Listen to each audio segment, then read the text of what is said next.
Құрметті көрермендер, бүгін бізде екінші шығарылым әлеуметтік жастарды бағдарлау бойынша қонағымыз қанаттылар инклюзивті театрдың жетекшісі, мүгедектер қоғамдық бірлестігінің төрағасы Арнұр Ысқақов.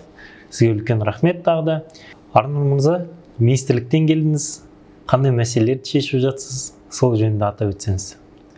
Ең біріншіден өздерің шақырғаныңа рахмет. Енді жастар ұйымдары 200-ден жуық деп жатсыңдар ғой, 200-ден көп. Шын мәнісінде бәріміз жастар ұйымынан шыққан балаларымыз ғой, жастар отанға деп, жас отанның. Мен енді мамандық туралы айтылып жатқаннан кейін, өзім вообще мамандығым бөлек қазір, енді оны айтсам енді өздеріңді таңғаласыңдар. Адам именно мамандықпен әйел алғанда шатаспа дейді ғой. Мамандықты әрқашанда ауыстыруға болады, әйелді ауыстыра алмайсың. Сондықтан енді бір кішігірім түзеткім келеді осы сөзді. Ал енді жаңағы министрліктен жалпы мен негізі министрліктің культураның инвалид адамдардың бізде қазір енді қоғамға кіргізіп жатыр санаға. Инвалид деген сөзді ерекше азамат, мүмкіндігі ерекше азамат деп мысалы жаңа сөздер кіргізіп жатқаннан кейін, ол қазақша аударғанда мүгедек, кішкене құлаққа жағымсыз естілгеннен кейін, сол азаматтардың жан айқайын жеткізу жағынан министрліктің штаттан тыс кеңесшісімін. Жалпы министрлікпен 18 жылдан бастап тығыз байланыста жұмыс жасап жатырмыз. Ол кейбіреулер ойлайды, Арнұр барып өзінің жаңағы жұмыстарын бітіріп жатыр деп. Жоқ, олай емес. Маған Инстаграм болсын, басқа да не болсын, әр облыстардан, өңірлерден жаңағы қоғамдық бірлестіктер өздерінің ұсыныстарын жібереді. Қазіргі таңда әкімнің болсын, әр министрліктің болсын, штаттан тыс кеңесшілері бар.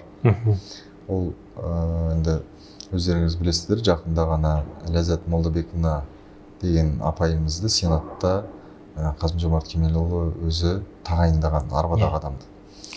Аллаға шүкір, енді ол кісі де жан айқайымызды жеткізіп жатыр, бірақ та аз. Бізде ведомство бар, біз бағынатын ерекше азаматтар. Бұл Министерство труда и социальной защиты деген. Әр облыстарда, аудандарда жаңағы сәбез дейді, управление соцзащиты дейді. Сол жерлерде кішігірім емес, ауқымды түрде әділетсіздік болып жатады. Жұмысқа орналасудан бастап, жаңағы инвалидностьті оформлять ету, гранттар бар. Әртүрлі, мысалы қоғамдық бірлестік, біз Қазақстанда 700-800-ге жуық қоғамдық бірлестік бар, инвалид адамдардың жұмысшайтын. Көбінесе бұл ерекше азаматтарды пайдаланып кетіп, қоғамдық бірлестіктерді ашып, тендер дейді, ақша дейді, сол үшін ашылып жатқан қоғамдық бірлестіктер бар. Біреу ашылып жұмыс жасай алмай жатқан қоғамдық бірлестіктер бар. Әртүрлі қоғамдық бірлестіктер болғаннан кейін, олардың нақты жұмыс жасап отырған мен саусақпен санарлық қана айтар едім де. Енді өзім туралы айтсам, 2003 жылы оқуымды бітіріп, 11 класты медицина университетіне түсім, колледжіне түсім, Алматыға. Сол жерден жаңағы әйеліммен танысам, 2-ші курсты бітіргеннен кейін Астана қаласына Алматыдан мен ауысып келем. Сол кезде әйелім екеуміздің арамызда, енді ол кезде қызым ғой, арамызда жаңағы байланыс үзіліп, ол кезде телефон да жоқ. Біз былай айтқанда арамыз ажырап кетті деп айтайын. Сөйтіп осында 3-ші курсқа медакадемияның қарамағында мед колледж ашылған. Сөйтіп сол колледжға түсіп 3-ші курсына, 3-ші курстан одан кейін медакадемияға 4-ші курсқа түсіп жақсы оқыды дегеннен кейін, сөйтіп 6-ші курсты оқып жатқан кезде негізі мамандығым гинеколог менің. Осы есіл суа несінде досымның туған күні болып қалып, как раз мен больницада жұмыстан шыққам. Сөйтіп жаңағы қоймай туған күнге барайық жүр деп көлігіне мінгізіп алып таңертең сменнен шыққан бетте біздің есіл арнасы басталатын жер Қарағанды трассасында. Сол жерде поход дейді ғой енді, туаңды. Сол жерге барып, жаңа ғана ағаштарды түсіріп, жаңағы шашлық нәрселерін түсіріп жатқан кезде судың әр жағынан бір қыз айғайлап батып бара жатырмын деп. Сол қызға жүгіре кеткен кезде, енді ол кезде бір батырлық деп айтпай ақ қояйын, адами, былай айтқанда өзінің борышым деп санаймын да. Енді ешкім тұра алмайды ғой. Жүгіріп барып суға секірген кезде, ол су терең болған, секірген кезде судың астында баллон жатқан. Үлкен КамАЗдың дөңгелегі. Соған барып баспен ұрылып, мойын омыртқам сынған. Сол уақыттан бастап, ол 2008 жыл, сол уақыттан бастап міне биыл 14 жыл болды ма, арбада тұрғаныма. Сол 14 жылдың ішінде мен енді шынын айтайын 2 жыл бір психологиялық стресспен өттім да. Өйткені жүгіріп жүрген азаматтың арбаға, төсекке тартылып қалуы бұл жауға да тілемейтін нәрсе де. Сол кезде бір қатты қиналып жатқан кезде мен қолдау білдірген әке-шешем, ағам, ең бастысы жаңағы бірге оқыған курстастарым, класстастарым, солар келіп 2 жылдай, 3 жылдай менімен әлпештеніп, жаңағы Германияға да, басқа да мемлекеттерге барып емделіп,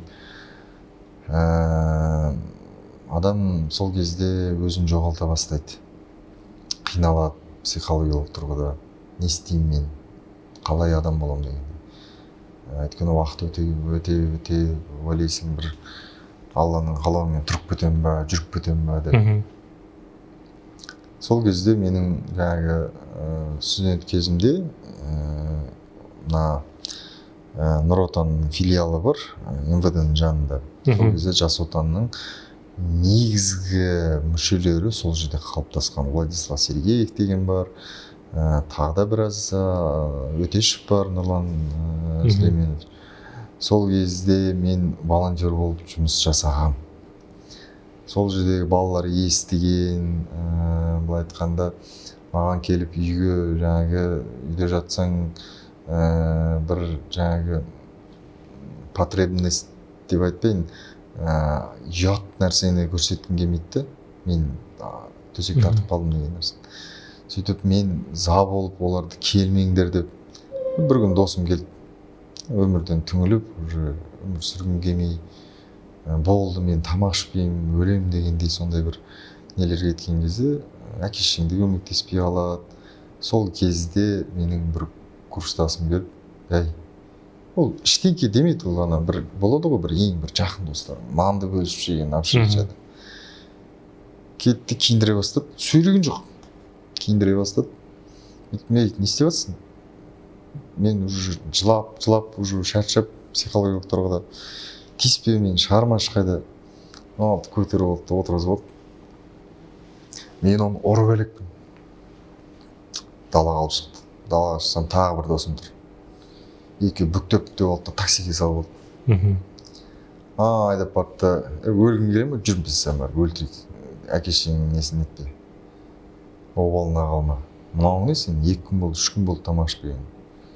Айдап барды да бір кафеге кіргізді. Енді ол өткен кезең ғой, қазір Құдайға шүкір. Имандылық көбейгеннен кейін арап-шарап деген нәрсеге жоламаймын. Сол кезде, сол 2 досым болмаса, сол кафеге апарып, жаңағы спиртнойды құйып беріп, шашлығымды алып беріп, ұстап та жаңағы 1+1 деген киноны көрген шығарсыз? Ұстап тұрды, қинап тұрды, мә деп алдыма қойып жіберді. 1-2 стакан ішкеннен кейін уже аппетитіңді ашыла бастайды. Шашлықта иісі бар, 3 күн тамақ ішпеген. Ананы ұруға, одан кейін ана жерде ішіңдегі дүниеңді бәрін ақтарып, сол 2 досым ертеңінен бастап жаңағы Жас Отанмен сөйлесіп, өздері көліктерде жоқ, штекелерде жоқ, таңертең келеді.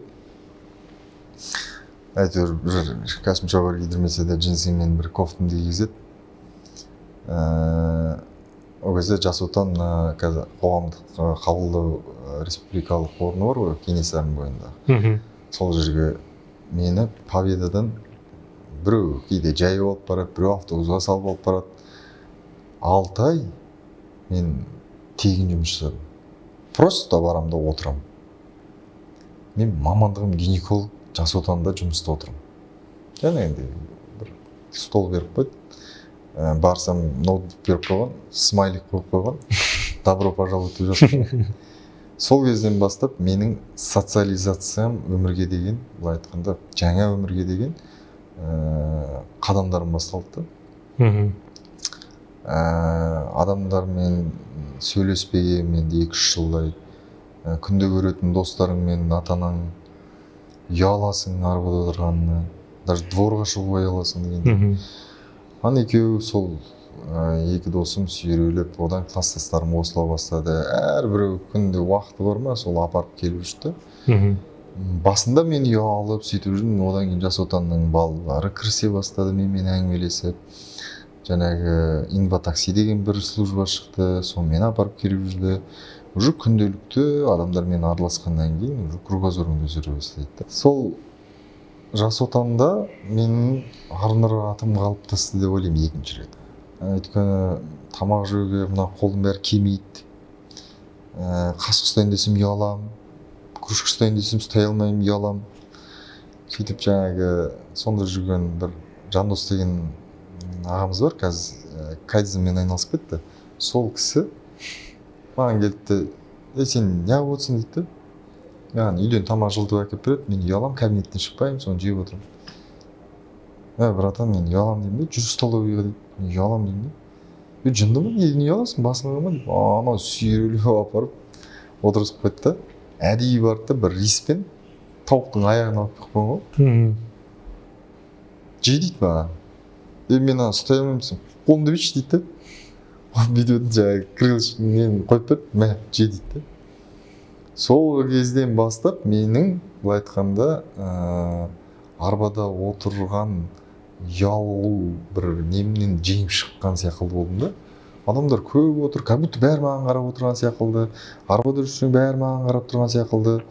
Сол уақыттан бастап қарным ашып отырған ананы кеміріп, быт-шыт болып тамақ жеп ана жерде шай төксем де өзің же деп анау мотивация беріп сөйтіп сол жас отанда тегін жұмыс жасап, мен аларға да айтамын да, бұл өмірде бір 10 теңге тапсаң да, ол сенің Алланың берген нәпақасы.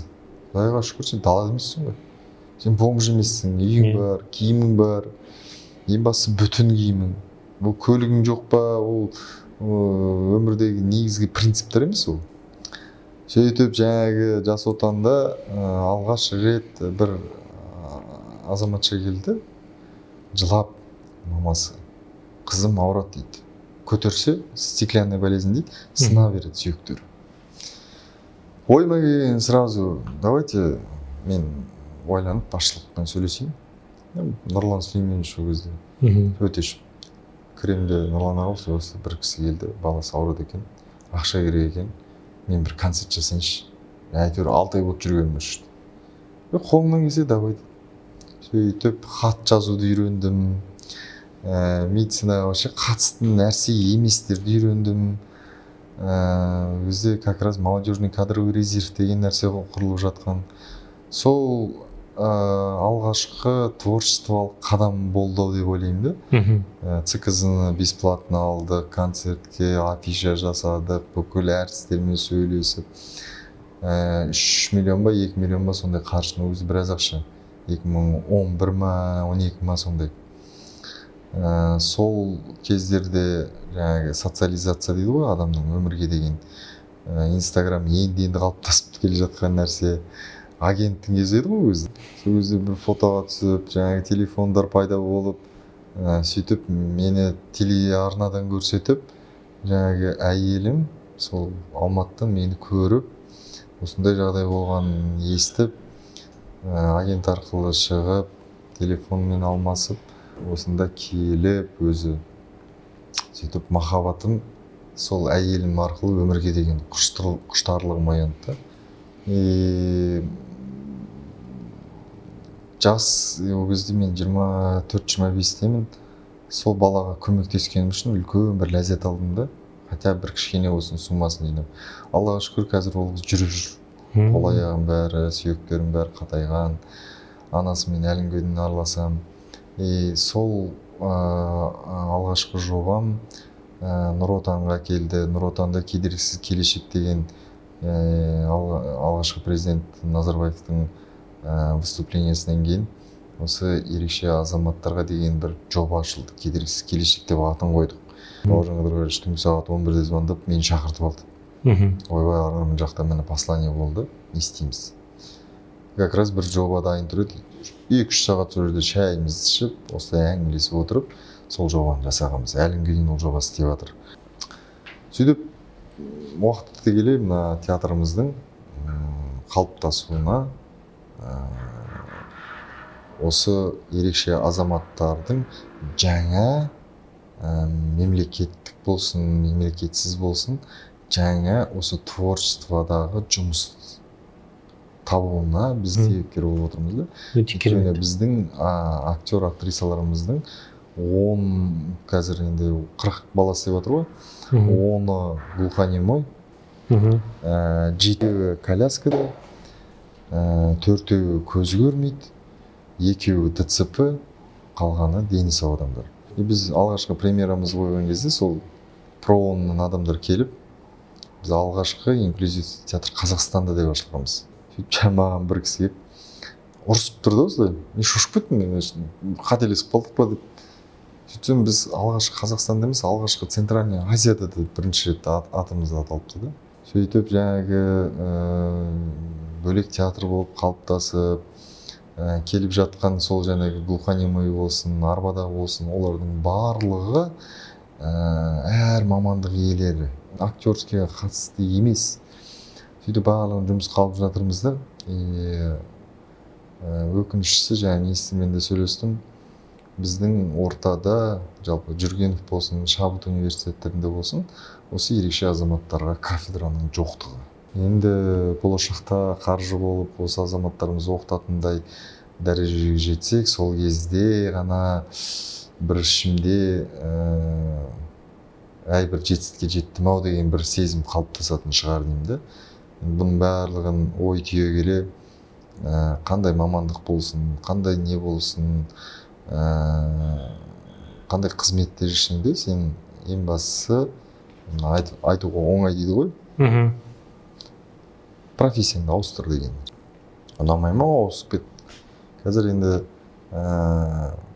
көп айтып жатыр ғой, бизнес-коучерлар, неше түрлі нелер қаптап кетті. Мысалы, аффирмация дейді, психологиялық жаңағы направление дейді, именно жастарды. Қандай мамандық иесі болсаң да, сен оны сүйіп, сен күнделікті жұмысқа барып, жаңағы өзіңнің идеяңмен новшество жасайтын болсаң, сол кезде ғана бір не болады да, жаңағы пайдасы да тиеді қоғамға. Өзіңнің сол тапқан 10 теңгең болса да, сол пайдасы тиеді. Енді бүгінгі күні сіз туралы көп естиміз. Жаңа атап өткендей де біздің жастар қызметкерлері қауымдастығы жастарды әлеуметтендіру бойынша, сол жастардың бойында өмірлік маңызы бар дағдыларды дамыту, өзіңіз атап өткендей ерекше жандарға біз аса қатты көңіл бөлеміз. Сонымен қатар самғау жобасы аясында кішігірім гранттар береміз. Енді бастапқы адамдарға мүмкіндік беру ғой. Жаңа көзіне от сыйлау дегендей. Сол мақсаттарды сізді де бүгінгі күні шақырып отырған негізгі мақсаттарымыз осы жастарға мотивация болсын деп бағдар берсеңіз, жастарға ақыл кеңес айтсаңыз. Сіз туралы көп естиміз, әлеуметтік желіде де өте белсендісіз. Жалпы бүгінгі күні қоғамда әлеуметтік осал топтағы жастармен жұмыс жасағанда қандай қиындықтар кездеседі? Аш бала мен тоқ бала ойнамайды деген сөзге келіп тіреледі. Біздегі режиссерлар, олар дені сау адамдар. Режиссер дегенде өзіңіз білесіз, ол қатты айтып жіберуі мүмкін, жылатып жіберуі мүмкін рөл шығару үшін. сол кезде режиссерлар маған келеді да, Арман өзіңіз сөйлесіңізші дейді. Ол коляскада отырған адам ғой. Айтамын, неге айта бермейсіз? Жоқ, жылатып аламын ба деп. Шақырып аламын, сосын ұрысам. Айтамын, сен мына бізде қоғамда ерекше азаматтар козырь ұстап алғанда, мен арбадамын. Мен арбада отырғаннан кейін бүкіл мемлекет, бүкіл ел маған должен деген нәрсені қалыптасты. Иждивенция, былай айтқанда, біздің ортада мемлекеттен сұрай береді. Ананы бер, мынаны бер. И мен айтып отырмын, жаңағы жас отауда жүрген 6 ай, 7 ай тегін жүрген нәрсе, сол үйленем деп жатқан кезде уже 28 000 теңге зарплата берген. Бұл немен сөзіммен айтқым келетіні, біздегі ерекше азаматтар болсын, оны үйтіп қарауға болмайды. Тағдыр ол сенің басыңа берілген сын болса, сен оны көтеруің керексің. Сен оны басқа бір азамат келіп или мемлекет келіп сенің басыңа берген жоқ олсын дейді. Ол Алланың берген сыйы. Сені енді әртүрлі қазір ислами тұрғыда оны айта берсең таусылмайсың, бірақ та ол сенің басыңа берілгеннен сен оны көтере білуің керексің. Арбада отырсың ба, сен ана жерден от точки А, от точки Б-ға сен сол арбамен де жете аласың. Сенің, мысалы, мені кеп сол ешкім мемлекет кеп сол суға лақтырған жоқ. Ешкім сол суға бар деген жоқ. Мен өзім барып, сол жерде суға секіріп, бір қызды құтқарайын деп, сөйтіп басыммен қадалғам. Ал мен сияқты әртүрлі тағдырдағы адамдар бар, ол туа біткені бар, ол жаңағы авариядан, басқа да бір себептермен ол арбаға отырып қалсын, ол қолынан айырылып қалсын, ол аяғынан айырылып қалсын, ол көзінен айырылып қалсын, құлағынан айырылып қалсын. Ол сый, сын. Осы екі сөзді ол өзің қабылдауың керексің. Ол сенің тағдырыңа берілген нәрсе. Ол үшін ешкім саған міндетті емес. Сен өзің қалыптасуың керексің ортада. Сен етікші бол. Сен істік, жаңағы басқа да бір іс істесең, сол тапқан бір 5 тиынның сол саған, былай айтқанда, жасай берсең, соның өзінің еңбегі бағаланады. Ол бір нәрсені істейсіп, бітті мен швеямын, бітті мен жаңағы керемет парикмахермін, барбермін деген нәрсені айтуға болмайды. Сондықтан біздің осы қазіргі таңда Қазақстан бойынша 700 000 инвалидті есептеп отырса, оның ішінде жаңағы активный, неактивный дегендер бар. Тағдырдан мойын үзгендер, ол неактивныйлар, былай айтқанда, үйде отырып қалған, жұмыс істегісі келмейді, пенсияда болды. Шатақ жоқ ешқайсы. Ал активныйлар, менен де басқа да әртүрлі топтағы азаматтар мен азаматшаларды білесіздер. Жаңағы параспортта болсын, басқа да жетістіктермен жетіп жүрген Динара Наумова деген әртүрлі қарындастарымыз бен бауырларымыз бар да. И біздің осы қоғамда осыдан 10 жыл бұрын арбадағы адамды көрмейтінбіз де. Бұл Совет үкіметінен қалыптасып қалған қағида деп айтайын. Өйткені Совет үкіметі кезінде еңбекке жарамдылары бұл тек қана глухонемой мен көз көрмейтін адамда сіріңке жинаса да, туалетный бумага жинаса да, пайдасы бар деп арбадағы адамдарды сырып тастаған. Ешқандай қолжетімділік жасамаған. Бітті, сен арбадасың ба, мемлекеттің қолдауымен сен пенсия аласың, қарттар үйіне барасың да, сол жерде саған қарайды болды. Сондай қалыптасып қалғанда арбада шығармаған, бәрі Қытайдың нәрселері. Сондықтан да біздегі қазіргі 10-15 жыл бұрынғы ситуациямен, мен енді 15 жылдай болды ғой арбада отырғанына, көріп те келе жатырмын, жетістікке жетіп те келе жатқан азаматтарды білемін. Сондықтан ол ерекше азаматтарымыз қазіргі қоғамда ойып тұрып орын алмаса да өздерінің жұмыстарын атқарып жатыр. Әртүрлі балалар бар. Жұмыс әркімге табылады. Ең бастысы өзіңнің ішкі стерженіңмен өмірге деген құлшынысың, ол тек қана махаббат арқылы, өмірге деген махаббат арқылы, ғашықтық, ол әйелге ма, ол қызға ма, ол отбасыңа ма, өмірге деген сүйіспеншілігіңді жаңадан ояту, оған себепкер болатын біз сияқты азаматтар мен азаматшалар жетістікке жеткен. Сол араға қарап, оказывается, отбасында құруға болады екен ғой, осылай өмір сүруге болады екен ғой. Негізгі бұның ең цепочкасы Ник Вуйчич дегенді білесіз ғой, қалай ашық азамат. Иә, білемін. Міне мотиватор. Сондай мотиваторларды біздің қазақтардың ішінен шығару керек, көтеру керек те. Жалғыз өзімді ғана сүйрелей бермей, мен мықтымын емес, әр облыс, әр категориядағы балаларды алға қарай сүйреу керек. Міне мынау қол аяғы жоқ болса да жұмысын істеп отыр. Мынау қол аяғы жоқ болса да таксовать етіп жүр. Өзінің нәпақасын шынайы түрде ешкімнің ала жібін аттамай еңбегін тауып отыр. Осындай азаматтар ол тек қана дені сау жастарға да емес, ол арбадағы болсын, ерекше азаматтарға да мотивация да. Үйде жатып алып бір қабырғаға қарай беру ол дұрыс емес. Біз білеміз, арнайы кітапханалар бар. Сол кітапты алып кететін де мүмкіндіктер қарастырылған, иә. Ал кітапханалардан бөлек, сіздің театрыңыздан бөлек басқа қайда баруға болады? Досукты айтып өтсің ғой. Досукта. Иә. Енді менің ойымша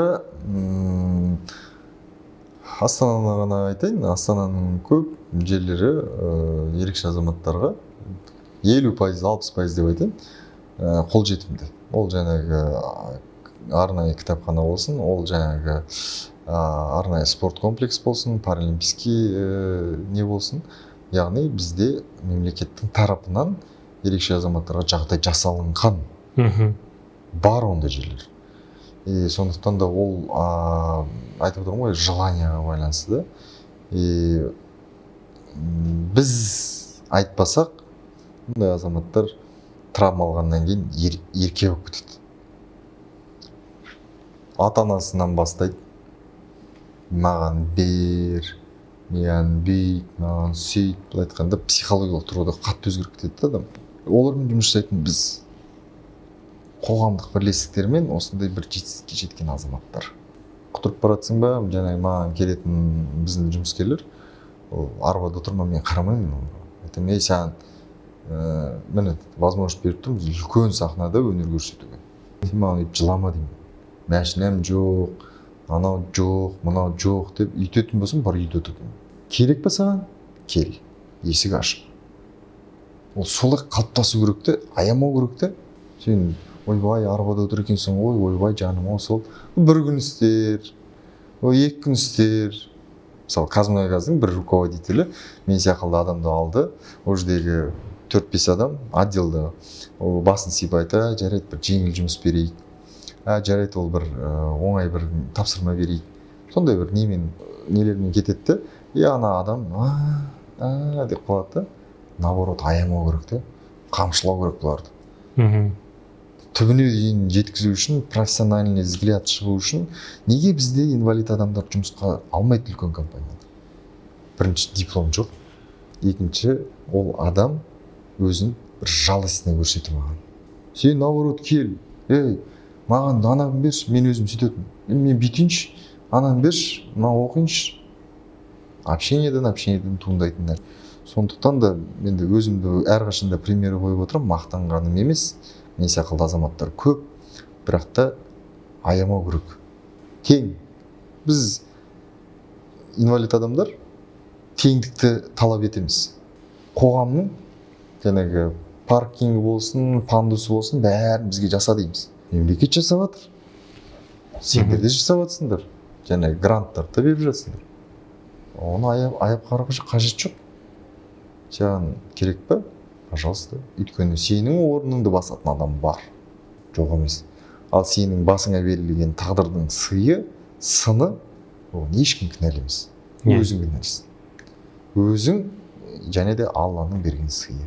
Оны дұрыс қабылдау керек. Және де ал аяққа тұрып кете алмадым, қыра алмадым, жоя алмадым. Оған байланысты емес. Мен әйелімді асырап отырмын. Мен ешкімге қолымды созбайын. Ортада жүрмін. солай болу керек. Мені ешкім аяған жоқ, қалғандарын да аяп қажет жоқ.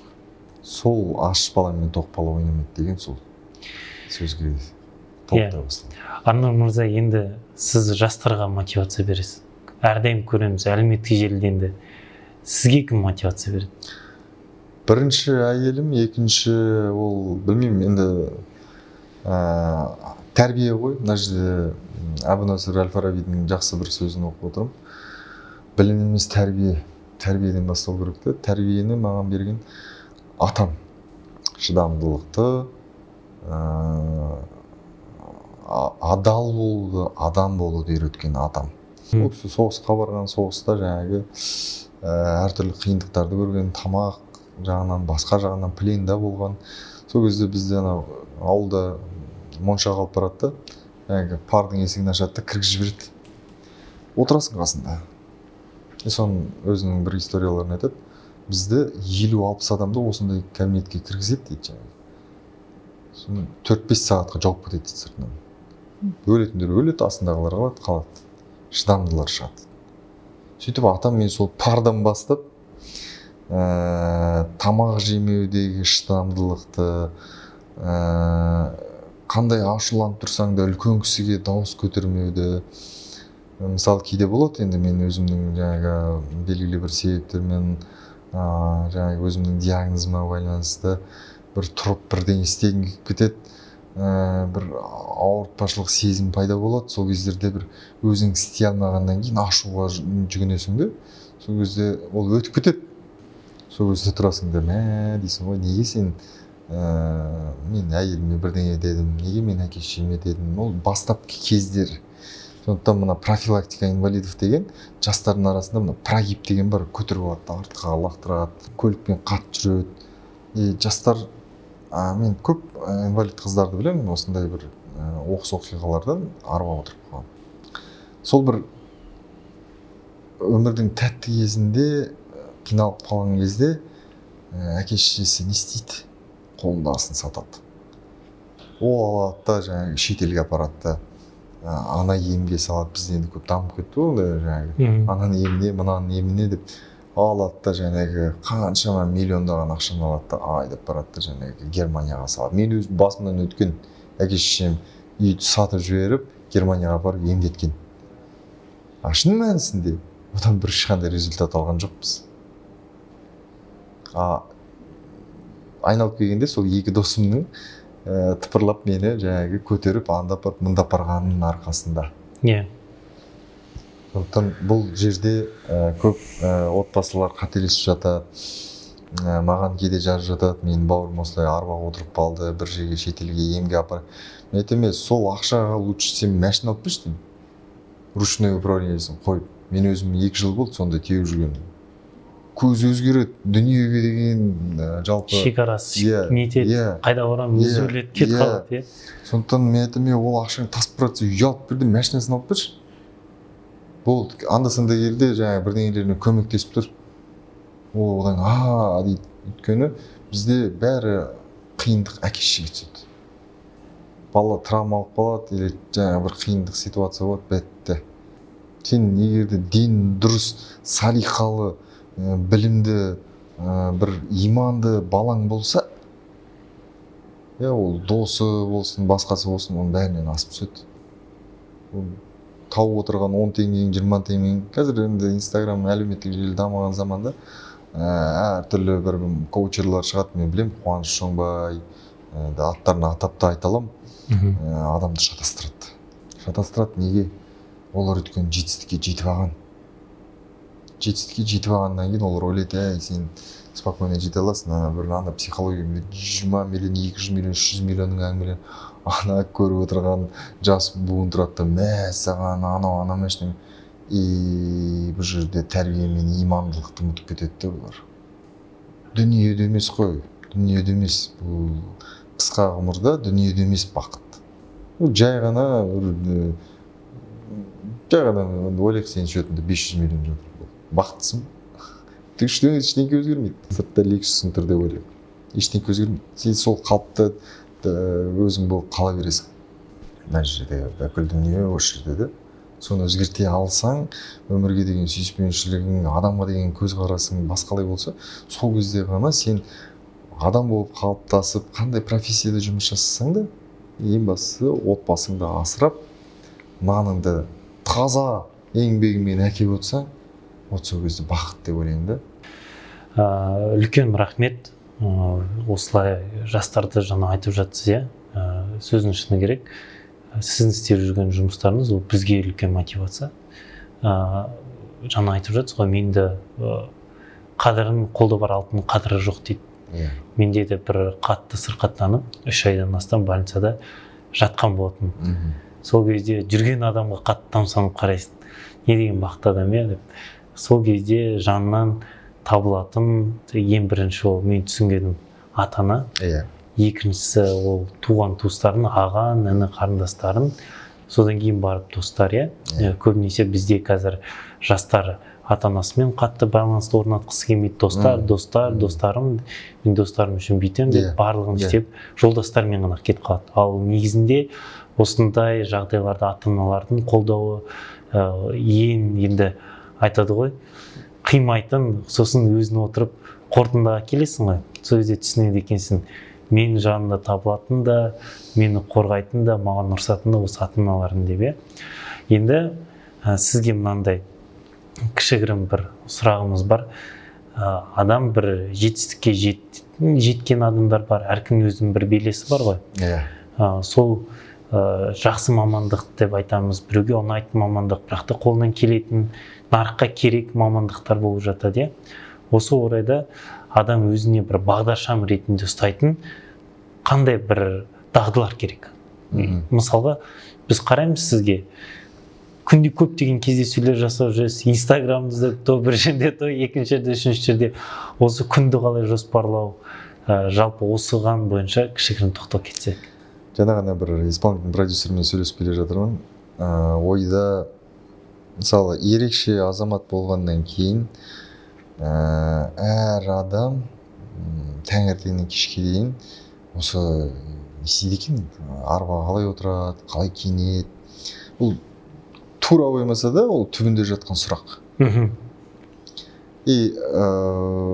Мысалы, көз көрмейтін адамға да тұрып, мынау қалай жүреді екен, қалай киінеді екен, қалай тамаша екен, обычный бытовуханың сұрақтар.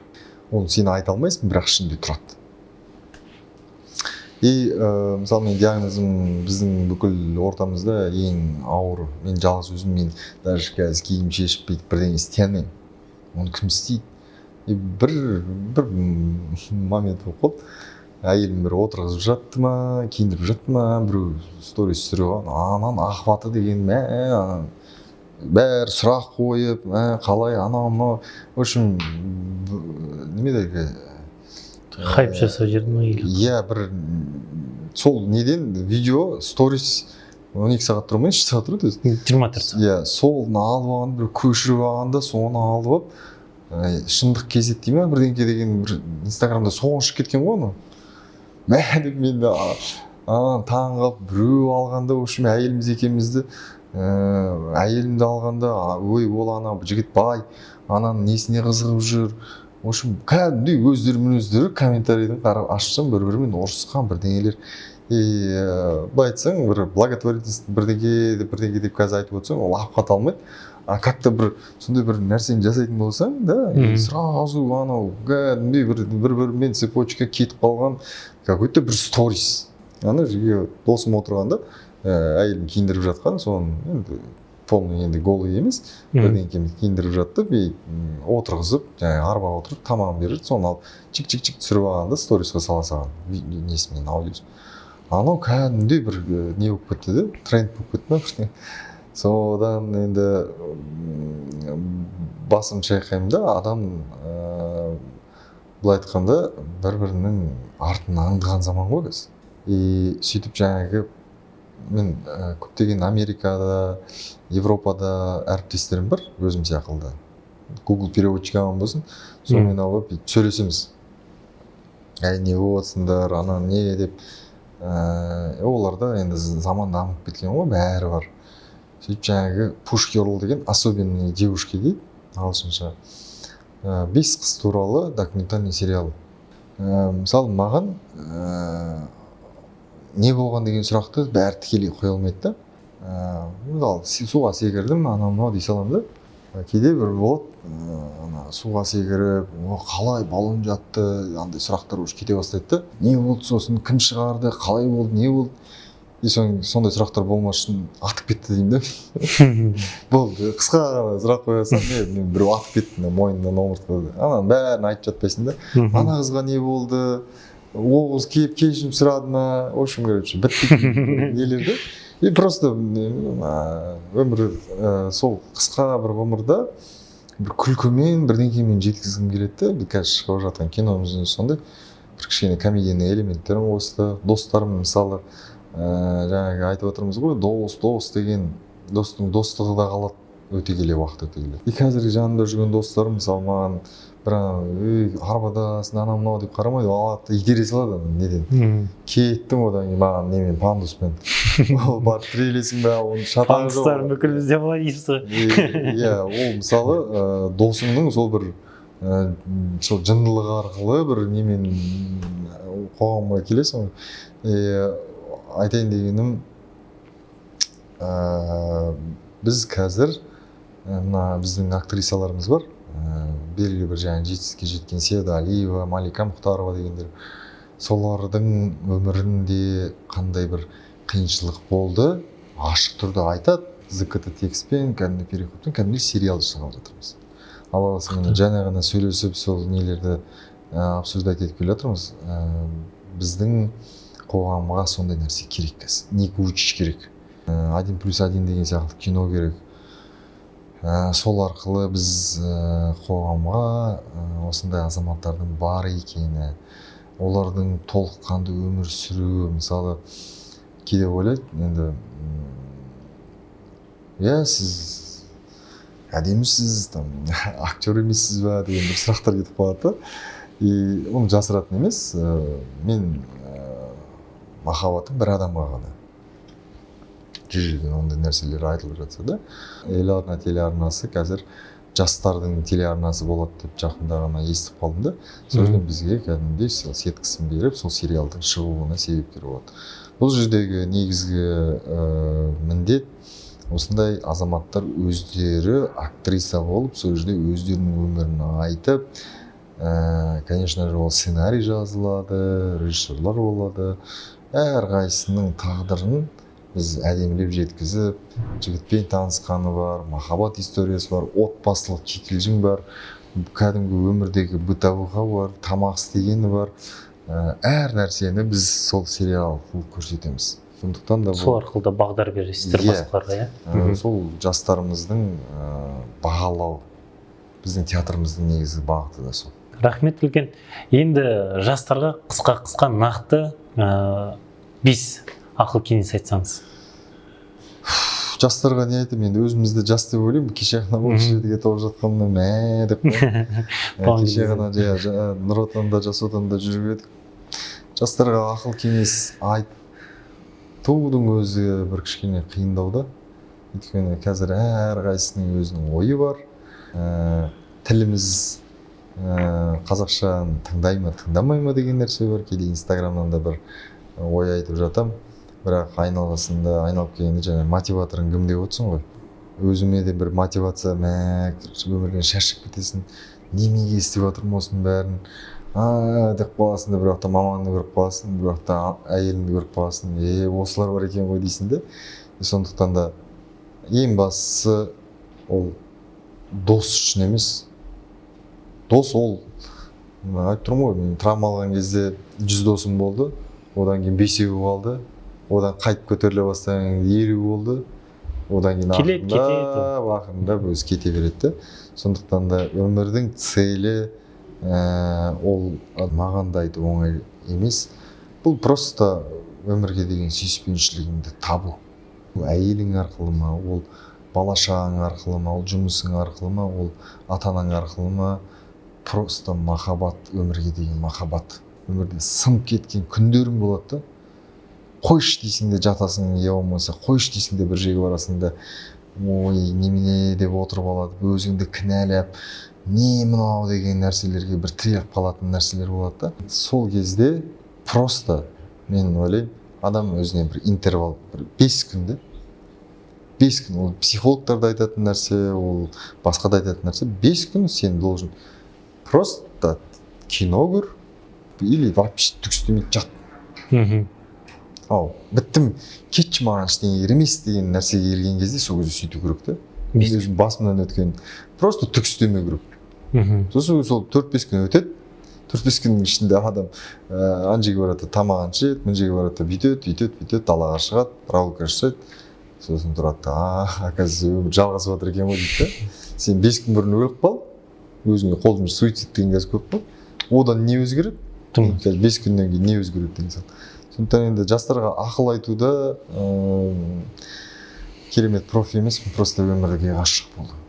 Өмірді сүю, сол ғой ең бастысы. Арнұр мырза, сізге үлкен рахмет. Бүгінгі күні осындай ойыңызбен бөліскеніңізге. Алдағы уақытта да сіздермен осылай кездесіп, емін жарқын сөйлесіп жүретініміз сөзсіз. Сізге үлкен рахмет. Рахмет сөздеріңіз. Көп сөйлеу өзі бір күшті болып қалдым. Әйел адамдар сөйлеп шығарады дегенге сол енді нетіп жатырмын да. Бірақ енді білмеймін, бір рахмет, бір өзімде күшті болып қалдым. Рахмет сізге үлкен. Өздеріңізге рахмет. Аман болыңдар. Алла разы болсын.